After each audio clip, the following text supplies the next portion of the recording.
ICT court tribunal যারা হাসিনাকে কিছুদিন আগে ফাঁসির অর্ডার দিয়েছে, সেই কোর্টে পরবর্তী মামলা আজকে উঠেছে, সেটা হলো গুম ইস্যু।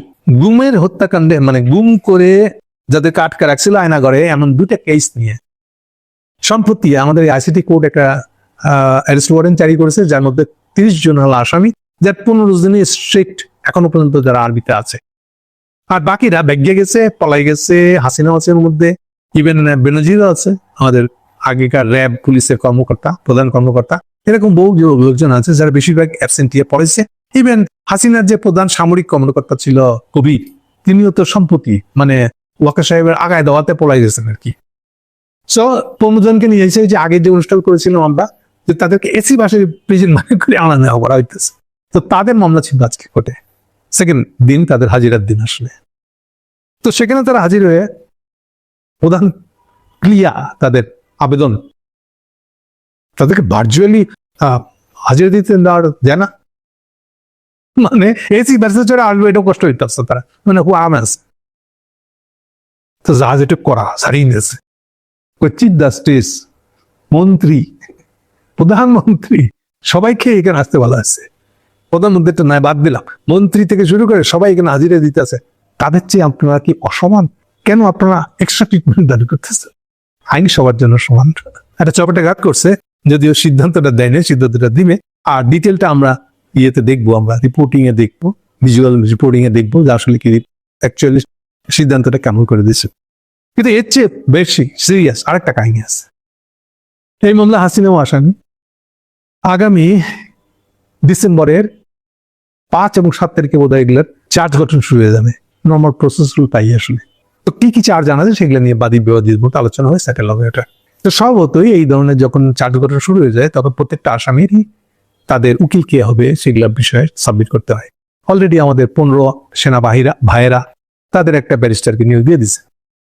এখন কোশ্চেন উঠেছে, তাহলে হাসিনার এই কেসে এবার তার সরকার নিযুক্ত যেহেতু হাসিনা অ্যাবসেন্ট, আসবেন না উনি, বোঝা যাচ্ছে বা বোঝাচ্ছে না এতবার করে সরকার। এটার বেলাও ওই দুটা পত্রিকায় নিউজ ছাপানো, ওনার কাছে রিচ করার জন্য এই ওনার প্রতি এই গ্রেপ্তারের নোটিশ এবং হাজিরা দেওয়ার জন্য নোটিশ, এই সবগুলো পাঠানো হয়েছে, কিন্তু কোনোটাতে উনি সাড়া দেন নাই। যেহেতু ফলে স্বভাবত একটা সরকার নিয়োজিত উকিল তাকে দিতে হবে। তামসাটাও লেখ আজকে এই উকিলের নাম করা হয়েছে যেটাই পান না, আপনারা অনেকে জানেন, এটা হলো কামাল হোসেন গং। মনে রাখবেন, কামাল হোসেন বাংলাদেশে প্রথম যারা মানবাধিকার টাকা, মানবাধিকার এনজিওর টাকাটা একাই নিয়ে এসে একাই খেতে, সেই সংগঠনের নাম ছিল আইন সালিসি কেন্দ্র। সেই আইন সালিসি কেন্দ্র একদিন কন্ট্রোল করতো কামাল হোসেনের বউ আর মেয়ে।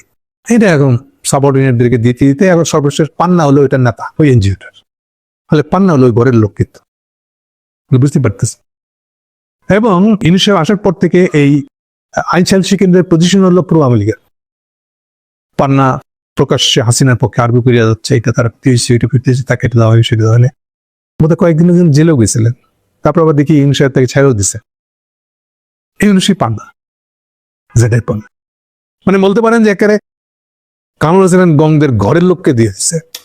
কেমন হলো এটা? বিরাট প্রশ্ন।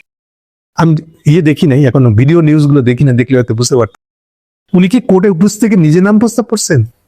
তার নামটা প্রস্তাব করলো কে? এটা হচ্ছে বিরাট প্রশ্ন। কেউ কি এরকম ভাবে প্রস্তাব করলেই সে হতে পারে? এটা প্রশ্ন আছে, এগুলো সব জানতে হবে। সে রাতে নিউজে, টিভি নিউজ দেখলে, পত্রিকা রিপোর্টটা ভালোভাবে আসলে তখন হয়তো এগুলো জানা যাবে। কিন্তু এর সাথে আরেকটা প্রশ্ন উঠে গেছে মাথার ভিতরে, সেটা হলো আচ্ছা এটির সাথে কি খলিল সাহেবের ইন্ডিয়া যাওয়ার সম্পর্ক আছে? হ্যাঁ, যে এখন থেকে হাসিনার কেসগুলো একটু নরম করে দেখা হবে। হাসিনার ঘরের লোক পান্নাকে কি এই জন্যই নিয়োগ দেওয়া হয়েছে সম্পর্কিত? সন্দেহ হয়, খুঁজে দেখতে হবে। তো বেশ তামাশা রয়েছে আর কি জিনিসটা। হ্যাঁ, হাসিনা এইবার একটু কম বলতে পারবে যে না ইন অ্যাবসেন্সিয়া, মানে আমার অনুপস্থিতিতে বিচার হয়েছে, এটা বলার গলার জোরটা এবার একটু কমবে। হাসিনা কি পাঠাইছে পান্নাকে কানে কানে বলে দিয়া? জানি না। এইসব প্রশ্নগুলো, হাজারো প্রশ্ন, উত্তর কম, এরকম একটা অবস্থা তৈরি হয়েছে। তবে ইন্টারেস্টিং পার্টটা হলো জাজ আর তার নামে যেই প্রস্তাব করে থাক না কেন, পান্না উপস্থিত ছিলেন কিনা আমি জানি না, আমার মনে হয়েছে যে উনি উপস্থিত ছিলেন, আমি শিওর না। জাজ এটাকে অ্যাকসেপ্ট করে নিয়েছে যে উনি হাসিনার পক্ষে, কিন্তু সরকার নিয়োজিত উকিল হইতে পারবেন? কথা খেয়াল রাখেন, হাসিনার পক্ষে কিন্তু হাসিনার নিয়োজিত না, সরকার নিয়োজিত উকিল। এর চেয়ে ক্যাচালটা এখানে। সরকার নিয়োজিত উকিল একেবারে হাসিনার পকেটে লোকে নিয়ে দেওয়া, এটা কেমন করবে? এই প্রশ্নটা হচ্ছে মুখ্য প্রশ্নটা এই জায়গায়। তাহলে সার কথা হচ্ছে যে আমরা এটার একটা তামাশা দেখতে যাচ্ছি। এটা কতটা ইনু সাহেবের অবদান আছে রাখছেন, কতটা নাই, এটা কাকতলীয়, এগুলো আমরা আগামী দিনে জানতে পারবো। Thank you.